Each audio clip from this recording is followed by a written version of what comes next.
Once upon a mundane morning, Barb's day got busy without warning. A realtor in need of an open house sign. No, 50 of them, and designed before 9. My head hurts. Any mighty tools to help with this plight?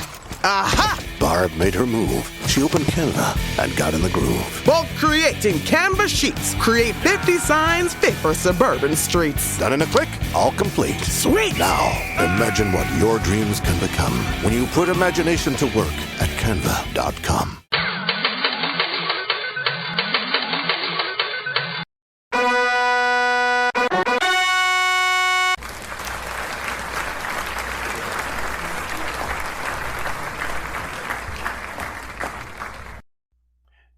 It's me, it's TRG, the Ramblin Gambler, a vest-wearing, ring-bearing, dreamer of dreams, and a traveling man who has chalked up many a mile. I've read dozens of books about heroes and crooks, and I've learned much from both of their styles. Welcome, this is our Casino Combat Podcast, episode 28. With a proper tip of my hat to the author, I have learned from heroes and crooks, and I'm going to share some of that knowledge with you today. But first, gentlemen, ladies, non-binary persons, Mia, who talks to angels, says they all know her name. Do not gamble with money you cannot afford to lose. Do not gamble with money you need to pay your bills. My past performances are not indicative of anyone's future results, including my own. If you have a gambling problem, contact your local problem gambling hotline. If you do not know your local problem gambling hotline number, send an email to help@casinocombat.com. We will find that number for you. We will make it available to you. Everything I'm going to share with you in this podcast is based in fact. Names and dates have been altered to protect the innocent and the guilty. Minor items unrelated to outcomes may be omitted in the interest of brevity and clarity. Okay, alright, yeah, who am I kidding? Brevity has never exactly been part of my brand, even though I say that every week. Here we go. I'm excited about what I have to share with you today, everybody. Let me run down the podcast basics first, just get all that housekeeping stuff out of the way. There are games in the podcast and prizes to go with the games. We've had one winner already, so this is not an impossible task. It's very doable if it's something you're interested in. If you want to play, you have to listen to episode 22. I'm not going to go through all the games and all the details here again. It's going to bore people that have been around for all of it. But it's all in episode 22. All the rules are laid out. All the process is laid out. If you need basics for the core concepts, you need just the core concepts, we have a Casino Combat Boot Camp playlist on our YouTube channel, and that teaches all the basic ideas. Of course, we spell both combat and boot camp with a K for fiduciary reasons. Sometimes very improbable things actually do happen. I seem to have invented a slot machine strategy that conforms to the principles of casino combat. And that shouldn't be true, but so far it is. So, actually, I'm going to have more about that topic when we talk about the Vegas results a little later in the podcast. One of my focuses is to share with all of you exactly what I do so that if you want to, you can do the same thing or incorporate it into what you do. So I wrote up the details of this slot strategy in a small ebook.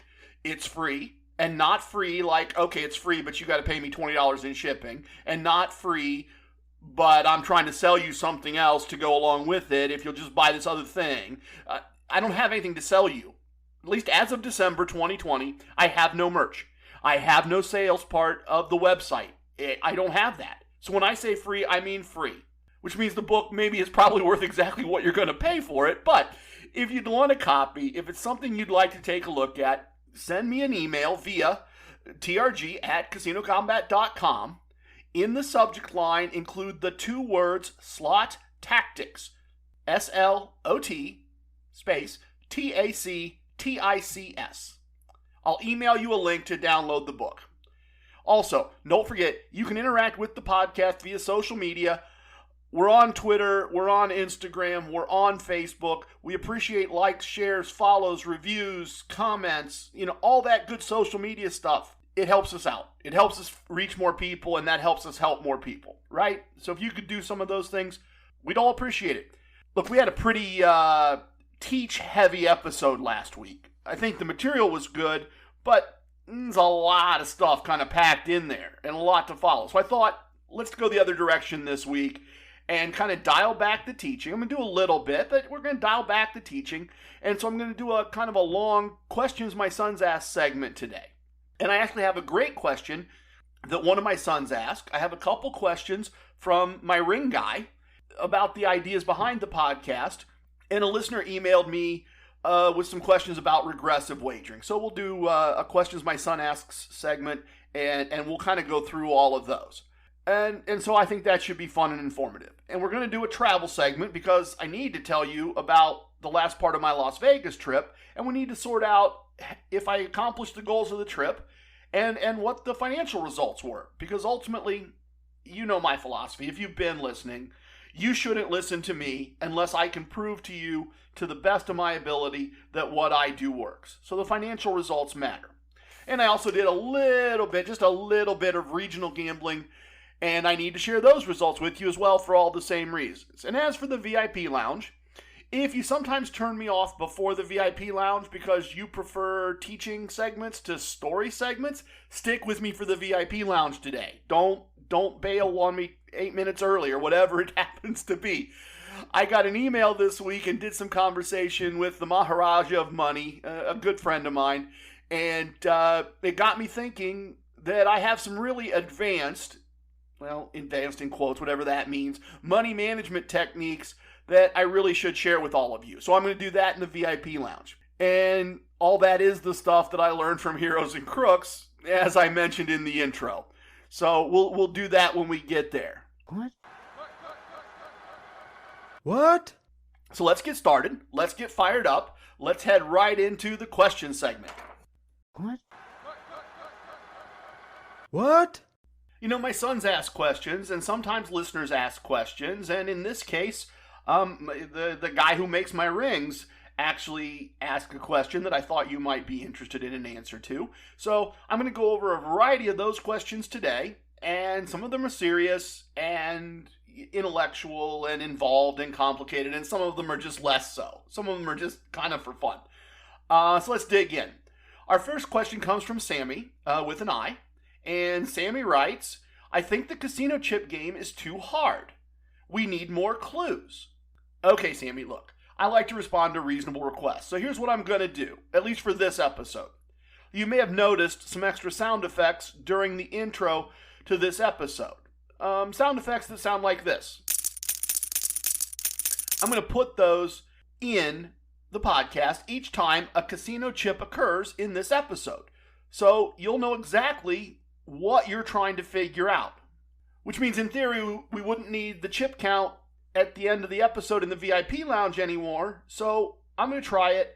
I'll see how much extra work it is, and I'll see if I get any positive feedback, and then I'll decide if we're going to keep doing the little chip sounder in future episodes, or if we're just going to let that go by the wayside and just go back to a number at the end. We'll see. But, Sammy, I hope it lets you have some fun and kind of try to play the game by knowing which things you're trying to associate with the larger pop culture world. So there's that. I got a great email from Mahadrin. I'm sorry, that's probably an easy one to get wrong, and if I did get it wrong, I apologize. But no pronunciation guide, so I'm just kind of winging it here. But anyway, they would like me to discuss modifications to the regressive side of TRG wagering system number 1, the way I did with the progressive side a few episodes ago. Great question. I should have thought of it, and so thank you very much for the excellent prompt. Let me refresh you real quick here. Regressive wagers are bets larger than the base bet made as a result of previously lost bets.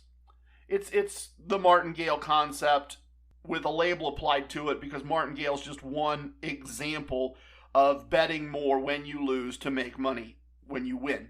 So in TRG Wagering System 1, the trigger event, which starts the regressive wagers, is the loss of one bet. Or in the case of blackjack, a set of bets if doubles and splits are involved. So in that wagering system, if you bet 1 unit and lose, you bet 2 units. And if you win, you have a 1 unit profit and you start over with your 1 unit bet. And if you lose the second bet, in my system, your third bet is 4.5 units. And if you lose that, you leave the table. Or maybe you make one more 3-unit bet to keep playing if things are going well and that 3-unit bet isn't going to create a loss for you, right? That's when we make that 3-unit bet. So what modifications could we make to that? And why would we make them? Why would it make sense? What would we be trying to accomplish? The regressive side of TRG Wagering System 1 is aggressive by design. The goal in that system is to win one of every 3 hands in a game where, on average, you should win one of every 2. So we could dial back some of the aggression, some of the ramping it up, by changing the trigger event that starts the regressive wager, right? We could start that for different reasons, something other than I lost one bet. So we could, for example, we could set up our wagering system that we're creating to instead trigger the start of regressive wagering with 2 back-to-back 1-unit losses. So let's use, as we often do, the proverbial $10 unit size. So you bet $10, and if you lose, you bet another $10. And if you win, you have your original money back without a profit, and you just make another $10 bet. It's basically flat betting for the first 2 bets. And you keep doing that, as I said, until you lose 2 bets in a row. And the third bet is $30. If you win that, you have a profit of $10 for the 3-hand sequence, and you go back to your basic $10 bet. Look, it's less aggressive than my system. You take a little less risk. You win less after 3 hands. But honestly, this is a modification that seems perfectly playable to me. Perfectly workable. Now the question becomes, what do you do if you lose the third bet? Now clearly, just exit the table is an option. You haven't taken much of a hit, right? You bought in with 10 units, you lost 5 units at most, and you're off the table. Should be just fine. That's a perfectly good way to construct your system. And if you don't mind jumping table to table to table when things are going badly, then that all works. And it certainly works somewhere like Las Vegas, where you can just wander from table to table, pit to pit, casino to casino, and you're still in the same reward system all day while you're in and out of 8 buildings or whatever it is at a variety of different pits and a variety of different tables. Look, if you want to make a 4th bet after losing 3 hands in a row, you have a couple of options. And I'm not sure how attractive these options really are, but let's kind of talk through them. The easy answer is you've lost $50 and you could make a $60 bet, and if you won, you'd have a 1-unit profit and you could start over. Now, you need to adjust your bankroll, right? You need to add more money to the bankroll. You need to add more money to the buy-in amount, because you can't start with 10 units, lose 5 units, and then bet 6 units. That's 11 units. Doesn't work. So you're going to need more money in your buy-in.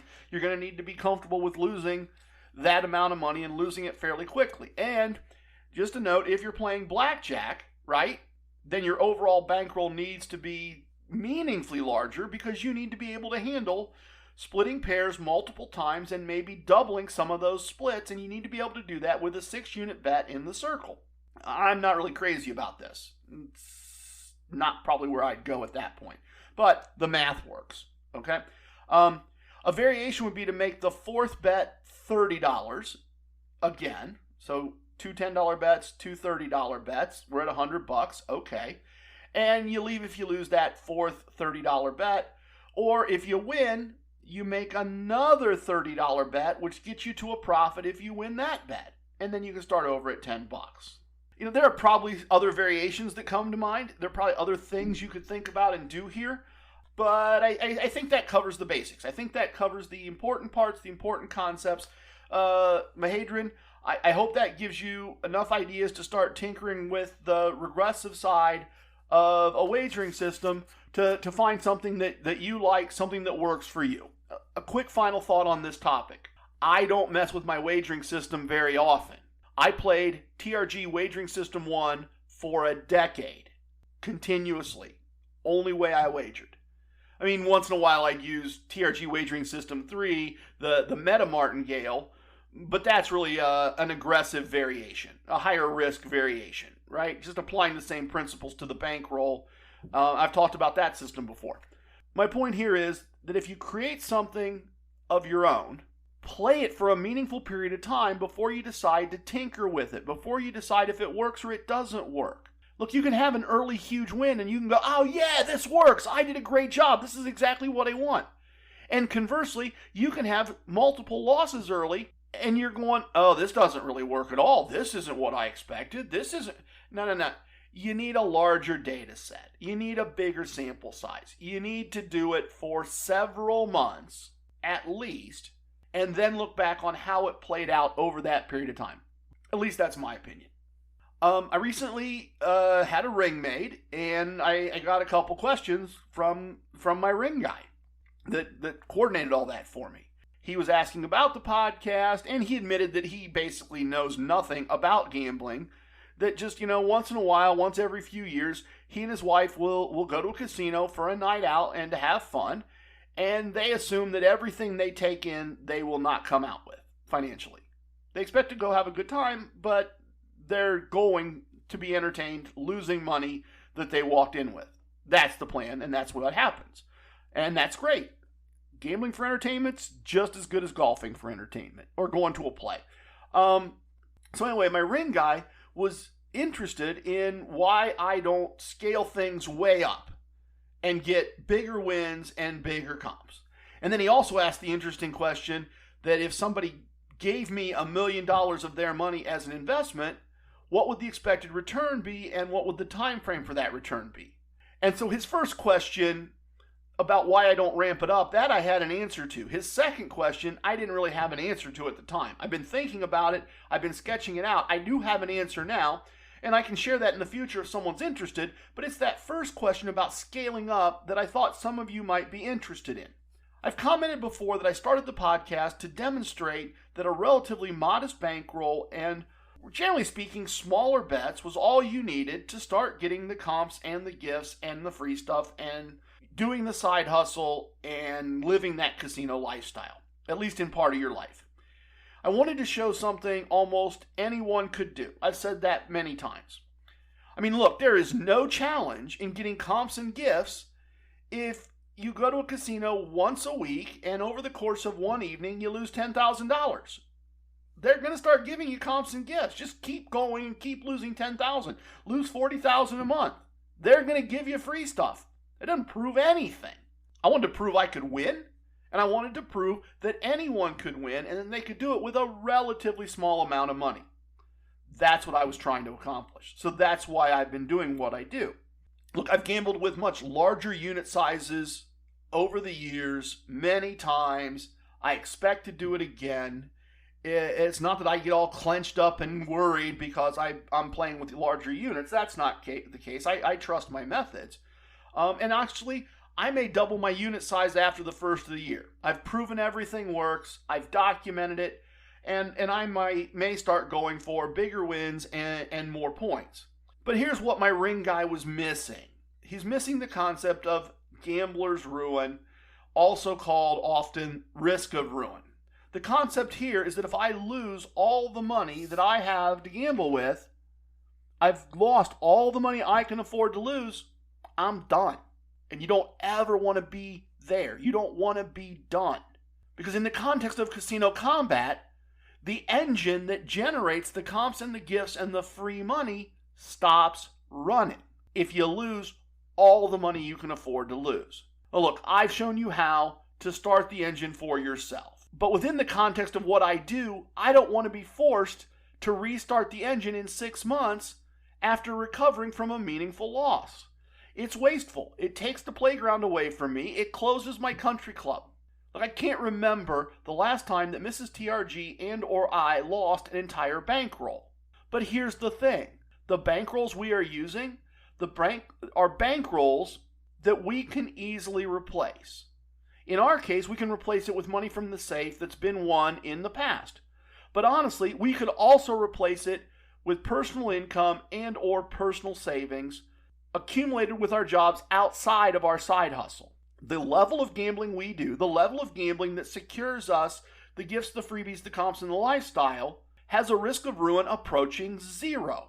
But if I decided to increase my bankroll and my unit size by a factor of 10, if I multiplied everything by 10, the bankroll, the buy-in, the unit size, And I do that, and if I did that because in my head I'm thinking, well, we rarely lose the entire bankroll, and the rewards would be 10 times larger, that's great.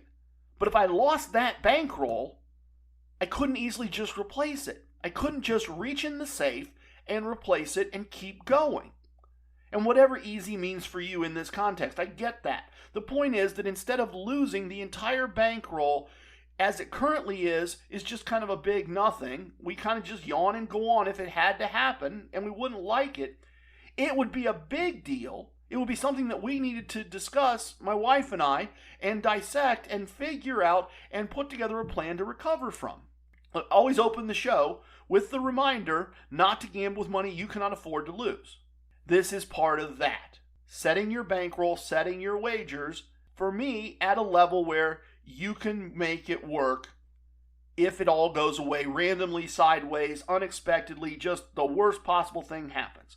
I'm not interested in scaling the system to a size that I can't just reach in my safe and replace the bankroll. Don't like to, don't want to, but I also don't have to worry about it. And that's why I don't just multiply this to the moon, put together everything I could outside the retirement fund and start winning more and getting more free stuff. Because I've got to be aware of gambler's ruin. And not being a gambler, my ring guy didn't get that. And he gets it now because I explained it to him the way I just kind of explained it to all of you. So, one final question for this episode, and it comes from my youngest son. We were talking about Las Vegas and various hotels and hotel rooms. And he said that he assumed that all hotel rooms in Las Vegas, even the most basic, were very nice. Certainly above the quality of, say, a Motel 6, which is his minimum standard for a hotel. And I said that I thought there might be some hotel rooms that fell below that standard. I couldn't be sure without checking myself. But that if he was really interested, I could put together a list and we could find time to go check out and confirm my assumption. So the next thing he says is, but there isn't anywhere on the Strip you wouldn't stay, right? And so I thought that might be a fun thing to share with all of you. My thoughts on places on the Strip that I'm not gonna stay. And here's they are and here's why. And like many things casino related, my response here is a bit nuanced. Now, I'm going to answer this from a point of view of places I don't think I'd pay full price to stay in a basic room unless something was forcing me to do that. Which also means that in some situations I would stay there depending on some other important details. So let me share some examples and some reasons, and then I'll circle back to why I might change my mind or change my standards. And let me start with a disclaimer. I'm answering from memory based on past information and past experiences. It's certainly possible that something I have a negative impression of has been refurbished and is now great. So this is based on what I know, which is not necessarily what is. But the first place on my list is Circus, and that's based on their annex and manor rooms. Circus has a main building, a big parking lot, an RV park, and then some other sets of buildings across that big parking lot and RV park that they call the manor and the annex. And they're often very, very inexpensive. And I've never heard anyone have anything good to say about the rooms, the fixtures, the elevators, the smells, the anything. And I've heard plenty of complaints about the rooms and the cleanliness. And for those reasons, I'm hesitant to stay even in a base room at Circus. I mean, they may be just fine. It may be. I do not know. But a property that is willing to let the manor and annex represent their brand isn't something I'm taking a risk on by choice. That said, if I was in Las Vegas with someone between the age of 9 and 14, I'd certainly take them to the Adventure Dome, which is an amusement park at Circus. Been there several times, enjoyed it as a young adult, enjoyed it with my kids, look forward to enjoying it with my grandkids, happy to do that anytime. But I'm not booking myself a stay at Circus intentionally if I have a choice. Next on my list would be the Stratosphere. Big landmark, end of the street on the Strip as you're headed toward downtown. Again, I've just heard too many horror stories over the past years, and the location, if you're not going to the convention center, the location just isn't good. You're going to spend a lot of time walking to anything or cabbing or Ubering or whatever.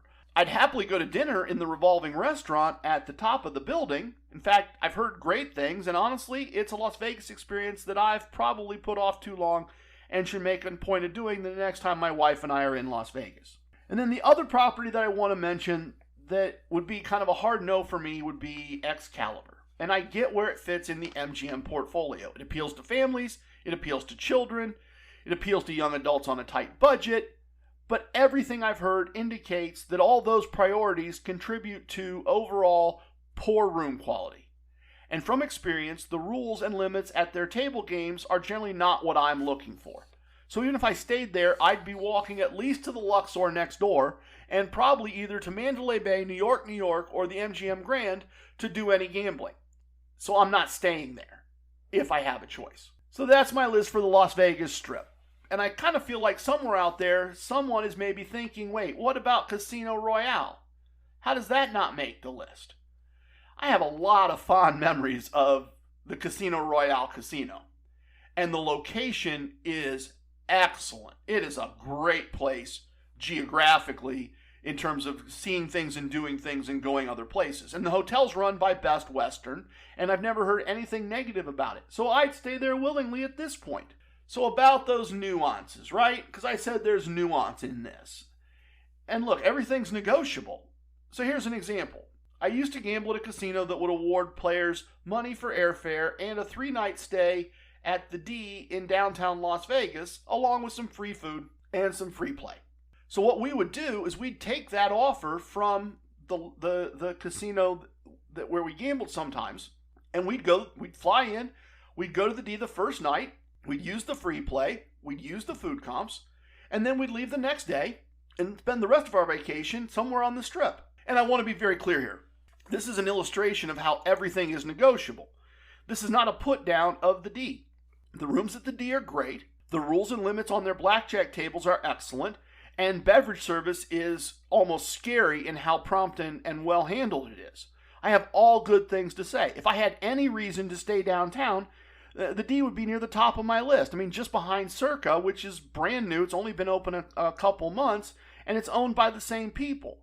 So I love the brand, love the property. If I lived within driving distance of Las Vegas, I'd be considering them and Circa as my home casinos. But since I live on the other side of North America, when I'm in Las Vegas, I need to get points from one of the big brands, MGM, Caesars, Sands, and that's where the majority of my gambling needs to happen. But that's an example, that's an illustration of something that might change my mind. The example illustrates the idea. Make me the right offer and things can change. So if Circus contacted me and said, we heard your podcast and we would really like to show you how different things are, we'd like to put you in our basic one-room suite and give you a tour of one of our standard rooms, and we have some free play and food comps for you. We really want you to spend an evening with us. I'm in. I'm probably doing that, both in an effort to be fair and because regardless, it would be content for the podcast, right? Which is obviously another possibility, I guess. If I'm thinking out loud, and I guess I'm thinking out loud, I can see a year from now doing a follow-up episode to this one, and I'd book myself at one night in each of these hotels and go and experience them and review them and reflect back and see how it lines up. So give me a reason, and I'm probably willing. Give me a financial incentive, I'm probably very willing. But if I'm making choices, those aren't the places I'm going. You get the idea. You understand what I'm saying. So kind of conveniently, let's do the travel segment. Let's do the final part of the Las Vegas trip. Let's get the results, and we're going to do that next.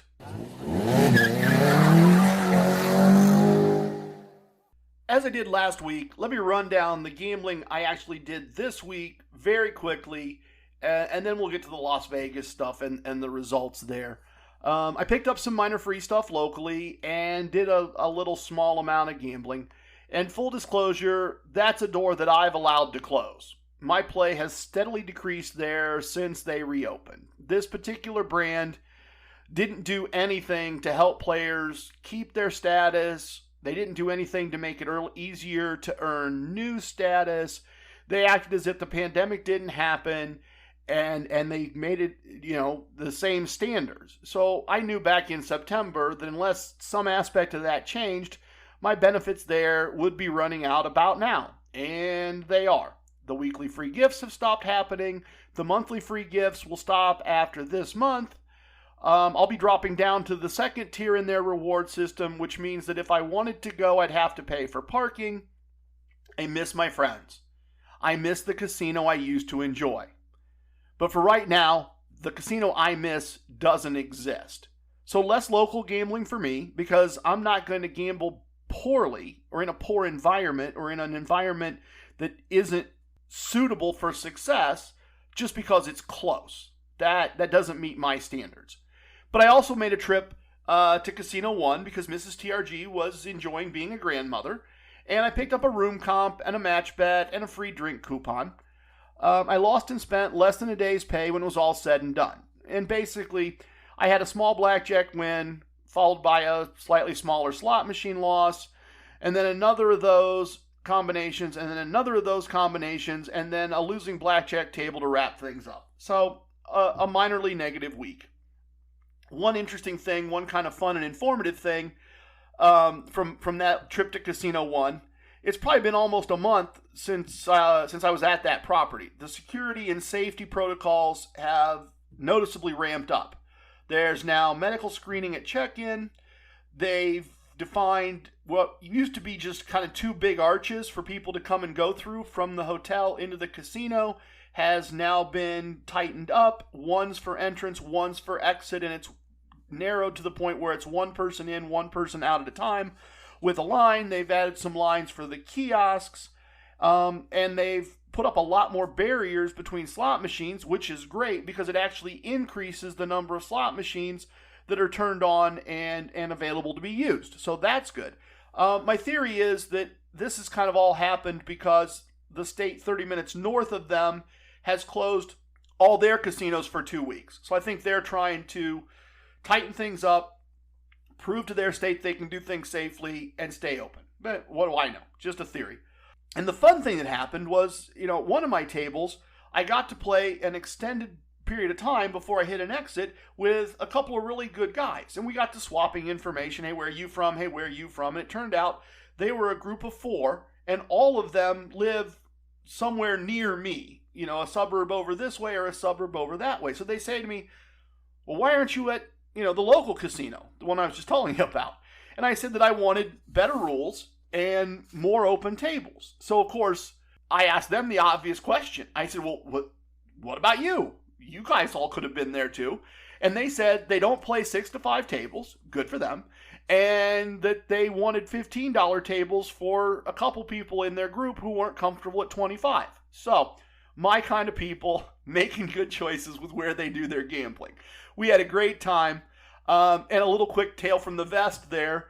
Partway through, one of them says to me, he asked me if I'm military. And I told him, no, I'm not military. I'm just a very organized gambler. That vest, always creating conversations.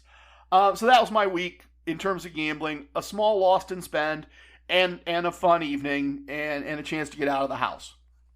So last week, we used the DeLorean, right? We used the DeLorean to go back in time last week and review more details of the Las Vegas trip. So I have it on good authority that a squirrel spilled a Russian energy drink in the hot tub. So let's use that this week, and let's go back a few weeks and sort out the end of my Las Vegas trip and see how the whole thing ended up and if I met my goals. Any of them, some of them, let's find out.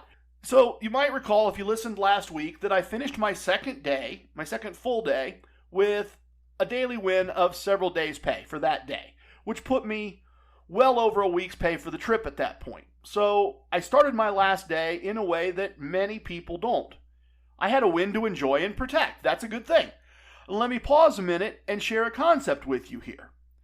If you gamble as regularly as I do, if it's a lifestyle that you live, then being in Las Vegas or Atlantic City is just living your normal life somewhere else. I mean, your normal life with some different and in some cases better options. Anyway, a quick example, and then we'll get back to the Las Vegas stuff. but this illustrates a concept of what my last day in Las Vegas ended up being. So a few years ago, I was invited to take a comped flight to Atlantic City, and they'd have a comped room there for me, obviously. The days that the trip was offered happened to be days that Mrs. TRG had work and social commitments she couldn't get out of and didn't want to get out of, so she couldn't really join me. But that also meant that even if I was home, I wasn't going to be spending much time with her. All our kids are out of the house. So what would I have done on the first afternoon and evening? I'd have done, first day, right? I would have done some work in the morning, and then I'd probably gone to the casino in the afternoon and hung out with people and done some gambling. And the next day, I'd have probably gone to the casino. I don't golf, I don't fish, I don't hunt, I don't woodwork. You don't want to see that. So that's probably what I'd have done. And even if some of it was just hanging out. So I took the trip and I lived my normal life in Atlantic City. I got up, I did some work in the morning, I flew an hour, I did some additional work in my hotel room. And then I gambled, just like I would have done here. And I did the same thing the next day that I would have done at home as well. I did a little work, did some gambling, had some fun. And in the end, by the middle of the afternoon on the third day, I was home to spend some time with my wife and enjoy the end of the weekend. It wasn't a huge vacation. It wasn't even a big deal. It should not be, I took a trip to Atlantic City. I just used a free plane ride in a hotel room to change my zip code and which casino I gambled in for a couple days. So how's that relate to Monday in Las Vegas? Monday's a work day. The previous days of my trip had been a Saturday and a Sunday. I just did a mostly normal for me Monday. When I got up, I recorded the podcast, and I did some work for my customers. And then, as I often do, if I'm in my hometown, I went and did some gambling, and I picked up some free stuff. In this case, I had $40 in free slot play, which turned into $48 cash using slot strategy number 1. And then I played a little blackjack at the Flamingo. And at that point, with time on my hands, since I really hadn't spent any time in the Caesars Reward casinos headed in the downtown direction on the Strip, I'd gone the other way. I'd gone over to Caesar's Palace, but I hadn't gone out of the casino and turned right, as opposed to going out of the casino and turning left. I guess that's the easy way to say that. So I decided just to go down, just to roam through all of the Caesars properties in that direction. Points are points, location didn't matter. And this is where it gets interesting from a podcast point of view. Next to, and actually part of the Flamingo Casino, is a Margaritaville casino. I'm a longtime Jimmy Buffett fan, so I thought it would be fun to play some hands of blackjack there. But none of the tables were open. So I played a slot machine and I won some money. So that's 2 slot machines, 2 different strategies, 2 winning machines. And I continued my casino ramble and I stopped at the Link. And I really didn't expect much in the way of blackjack play there, because even when it's fully open and busy and all of that, Link really targets a younger crowd and has mostly 6 to 5 tables. But I played a couple slot machines, losing a small amount on one, and having a really big, decent win, I mean not thousands, but a decent win on the other. So a profit for the building. And I started to realize that because it's midday on Monday, the weekend crowd is cleared off, and these casinos are operating on a minimal staff. And I'm maybe not going to find a lot of blackjack tables open in these properties. So I continue on to Harrah's, and they did have some tables open, but they were all 6 to 5, so there was zero reason to play 6 to 5 when there were perfectly good 3 to 2 tables at Flamingo, at Cromwell, at Caesar's Palace. But I did notice that they were in the process of opening a few more tables, and I thought, okay, maybe those will be 3 to 2, maybe a little higher limit. And so rather than just turn around and walk back, I went looking for a slot machine, and I won some money. And the tables that they opened were 6 to 5, so I found another slot machine, and I won some more money. And then I realized that given how everything was set up, this was just kind of maybe be slot machine, slot crawl Monday, at least for a while. So I hit another slot machine, and I went ahead and headed back to the Flamingo, played another slot machine there, won some more money, and then ultimately went up to the room and edited the podcast, just like I would have at home, and got it ready to be uploaded the next morning, which is also what I would do at home. So, a very normal hometown Monday at this point, regardless of what the zip code is. Once the podcast was edited, I went to Caesars for dinner, went to a very famous steakhouse there, and I found some blackjack tables, and some more winning slot machines. I'll skip the rest of the machine by machine descriptions, but I finished the day having played 11 slot machines as I roamed from casino to casino. I left 10 of those machines with more money than I put in the machine, and I lost money on one of them. So 10 and 1 on 11 machines. I won almost a day and a half's pay just roaming from slot machine to slot machine and using TRG slot strategy el numero dos, the strategy that I give away for free to anyone that's interested in it. I think that's a good record, but I don't know. I mean, here's where my knowledge fails me, because I'm not a traditional slot player. It's not something I normally do. It's not part of a really significant part of my history until maybe 18 months ago, 2 years ago, whatever. So I don't know what, in air quotes, normal is for slot play. Maybe it's normal for people to leave 10 machines out of 11 with wins. I have no clue. But as a gambler who traditionally plays table games, I'm thrilled to pick up almost a day and a half's pay and get those tier credits that I really need to earn by just roaming from slot machine to slot machine. I think that's great. I love that. So I finished my evening playing blackjack back at the Cromwell, and I only mentioned that because I met Johnny Utah. And no, not the former quarterback from Ohio State that works for the FBI, a guy named Johnny who was from Utah. Anyway, I really enjoyed this guy. He apologized the minute I sat down for what I was about to experience. And generally speaking, I'm always up for interesting, so he didn't really scare me away. I just kind of wanted to see what this was going to be. But he was being fair by warning me. What I found out was, it's shortly after dinner time at this point, and Johnny Utah was drunk as a skunk, a very drunk skunk. What I heard from him and the dealer and the waitress was that he'd been really drunk the night before, stayed up really into the really late, wee hours of the morning kind of stuff, slept just a little bit, got up early, and started drinking again. And he's been drinking all day. He was a very distracted drunk. He'd forget he was playing blackjack, he'd forget he had money in the circle, and he'd walk away to a table to find a waitress to order a drink on the other side of the casino, or to order a shot. And he's ordering random shots. He's just asking random strangers, what shot should I get? And then he's ordering it from the waitress. And no rhyme or reason to any of it. But look, when he actually played, he was a decent player, or at least a player that asked if it was okay with me before he did really stupid stuff. I wasn't in any hurry. I was winning a little bit. I had the slot wins for the day, I had some table wins for the day, and I had wins for the trip in my pocket. I was pretty sure at that point in my last day that I wasn't leaving town with a loss. So I was willing to enjoy the show and enjoy the silly, and sip a bourbon and watch the world go by. He was a fun character. It was a very kind of Vegas kind of evening and a great way to finish up my trip. And the next day was completely boring. I got up, I uploaded the podcast, I went to the airport. Nothing to share there. So my last day in Vegas, it's all done, it's wrapped up. Did I hold on to my win? Yeah, I did. And I expanded it by a meaningful amount. It was a day slanted heavily towards slot play, and that slot play added to my win. Did I win enough to cover the cost of the trip? Yes, I did. I had almost 4 days' pay in expenses, which intentionally included 2 gourmet meals that I put in my plan to make sure I earned tier credits. I finished the trip with those expenses on my room charge, and when I returned home, I paid that credit card bill with cash after collecting cash back on the credit card. So, tier credits, credit card credits, paid off in cash, that was 1. And left over after paying that bill was another 4 days' pay in profit. So that's great, right? We're all happy about this. I hope we're all happy about this.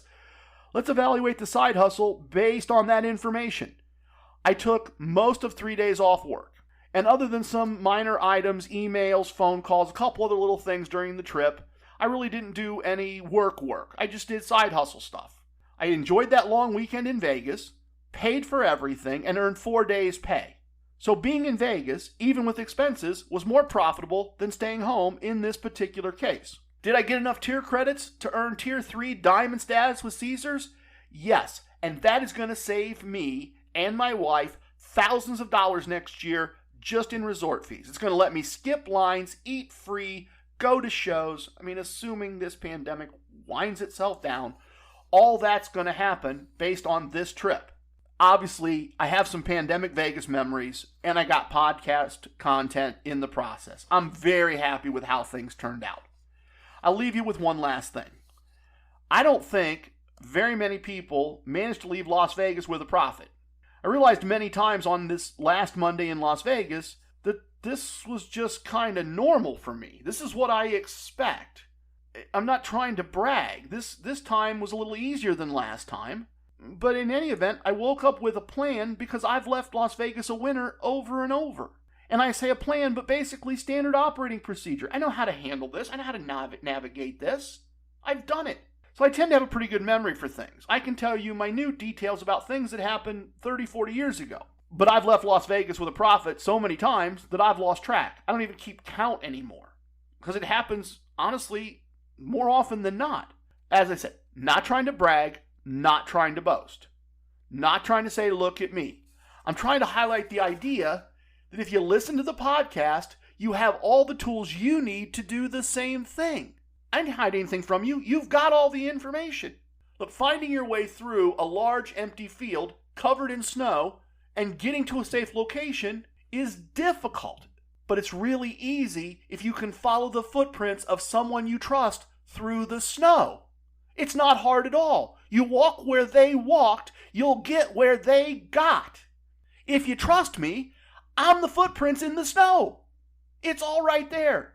So, what did I tell you? Oh, VIP lounge, heroes and crooks. And this is a teach, as I said. This is not story time. This is a teach. I have some really advanced money management. Let's call it that. Advanced money management concepts. That's what we're going to talk about. And I want to lay those out for you. And this advanced information certainly belongs in the VIP lounge. Okay, only 10 more presents to wrap. You're almost at the finish line. But first...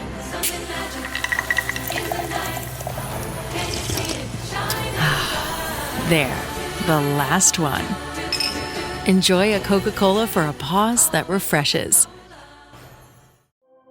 I turned off news altogether. I hate to say it, but I don't trust much of anything. It's the rage bait. It feels like it's trying to divide people. If we got clear facts, maybe we can calm down a little. NBC News brings you clear reporting.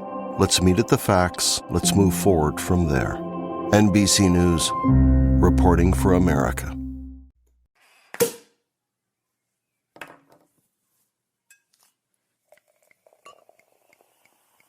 Oh, a little bit of the bubbly.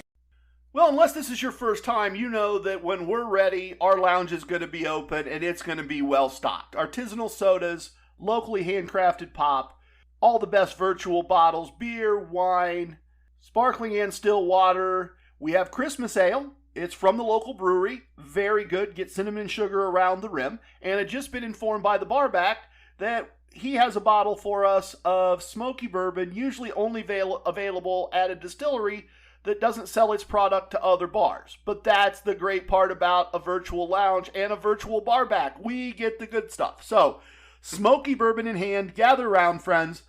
The Maharaja of Money and I were chatting by email some this week, and we were kicking around the challenges the United States tax code creates for gamblers. If you lose $10,000 a year for 10 years and then win $100,000 in the 11th year, you owe taxes on the entire $100,000, and there's no consideration given for the $100K we'd lost over the previous 10 years. At least that's the way we understand things. FYI, neither of us are CPAs. But anyway, as a result of that conversation, I shared some information with him that I've picked up over the years from various people and by my personal observations. Things that I normally only share with people that I trust. Not saying I've done any or all of this. I'll let you decide if the people I learn from are heroes or crooks. You can make up your own mind. So, a while back, and I'm not going to go look up which episode, I told you how I think larger wins should be handled. A portion for charity, a portion set aside for taxes, a portion saved to offset gambling losses in the future, and or a purchase of something that you would like to have but wouldn't normally spend money on at that moment in your life. And I believe that's the right way to handle things. That said, what if you wanted to limit your tax liability? And especially your tax liability around a bigger win, whatever bigger means, right? I've learned a few things over the years that could be useful or helpful, and at least to a certain point.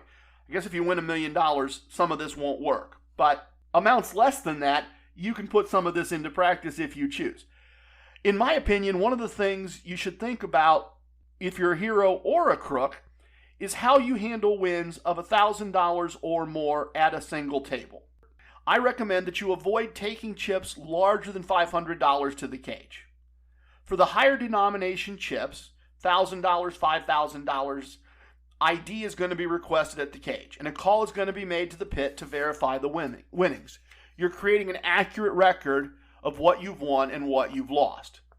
So you can avoid large denomination chips by coloring up in small amounts over time instead of all at once at the end.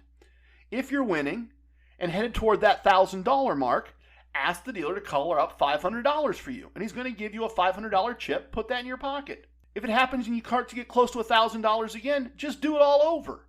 Get another $500, put it in your pocket. Keep doing that as long as your winning streak continues. Generally speaking, where I play, no one's going to look at you twice for cashing in $500 chips. It's a no big deal. They're not paying attention. Look, sometimes you get a floor person that wants to color up your chips to $1,000 chips or $5,000 chips, and they want to do that before you leave the table. You can't really say, you can try to say no, and you can refuse. You have the right to refuse. But once again, now you're just attracting attention to yourself, and I don't think that's ever particularly a great idea. So it's hard to avoid that color up, but that doesn't mean you have to take it to the cage. Well, what can you do about that? Well, you just break up the larger chips into lower denomination chips at a different table. You go to a $15 Baccarat table, you hand them an orange chip, you get back a mix of black, green, and red chips instead of that orange $1,000 chip that's going to get questioned at the cage. And then you make a $15 bet, and then another $15 bet, just kind of as cover bets. You got a 50-50 chance. And then coincidentally, you get a, in quotes, phone call, and you need to leave the table with all your black and green and red chips. So you take those to the cage. Now there's no question about where you got it. There's no ID being taken. There's none of that going on. So then the other thing is, if you're on a winning run, take a bathroom break. Take most of your chips with you, because you're worried that somebody might steal them. You don't have any reason to be worried that somebody might steal them, but it doesn't look strange. Nobody's wondering. You leave a few chips there to hold your spot. You tell the dealer you're going to go to the bathroom and you'll be right back. And when you come back, you take chips out of your pocket to continue playing. But you don't take all the chips out of your pocket. You leave a big chunk of them there. You just keep enough to play with. Odds are the house isn't going to pay any attention to that. If you do this with green chips, they're not going to pay any attention. And in the end, they're not going to know how much you took off the table. Pit bosses track black and higher chips most places. You can stash green chips and cash those out at the cage. No one's paying attention. You can also use this to create fake losses. And you can use those fake losses to offset other wins from the point of view of the house's records. When you buy in, the floor records what you bought in for. And when you color up and leave, the house records what you left with. And that tells them in their mind how you did. And anything below purple chips doesn't get cross-checked at the cage. So, you can make a small win look like a small loss from the house's point of view. You just gradually, casually, pocket some chips as you're winning. And as you're getting ready to leave, you kind of look bummed out. And you color up less than you bought in for. So for example, $300 buy-in. As you're starting to win, you're starting to put some chips in your pocket and no one's paying attention. And gradually you transfer $275 in green chips into a pocket. And then you color up. So the house recorded you were in for $300. They report that you lost $75. And that's what they see. And now you go to the cage and you color up the whole 500 and you've got 5 and they think you lost 75. You're creating in their books, in their records, in everything they have, you are firmly establishing that you're a loser, that you are no threat to the house. They're going to give you stuff, they're going to comp you stuff, you're just another gambling loser. So as far as the IRS is concerned, nothing to see here. You don't owe taxes on losses. The next consideration is what the public sees outside the casino. If your income is less than $250,000 a year, my CPA friends on multiple occasions have told me over the years that the IRS isn't going to audit you unless your lifestyle indicates something shady's going on. It's called a lifestyle audit. I hear it's not fun.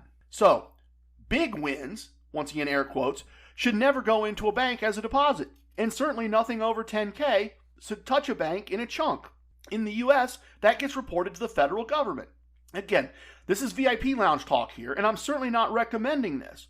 But winnings spent in cash on normal bills is a useful tool. So groceries bought with cash instead of a debit card.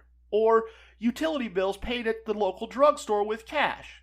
Credit cards from local banks can be paid with cash, although they're going to probably ask you for ID. So for example, and in theory, you could go to Las Vegas, charge all your expenses to your room to get tier credits, pay your room charges with a credit card from a local bank to get cash back, win enough money in Las Vegas to pay for everything, but never cash chips larger than $500 at the cage, so nothing is tracked back to you. Then you pay off the credit card balance with some of the winnings. Process $100K a year that way, have other income that matches how you generally live, spend other winnings in cash on daily expenses, the occasional high-end dinner or event tickets or some electronics that you want. You and your CPA can decide what the correct amount to pay taxes on is.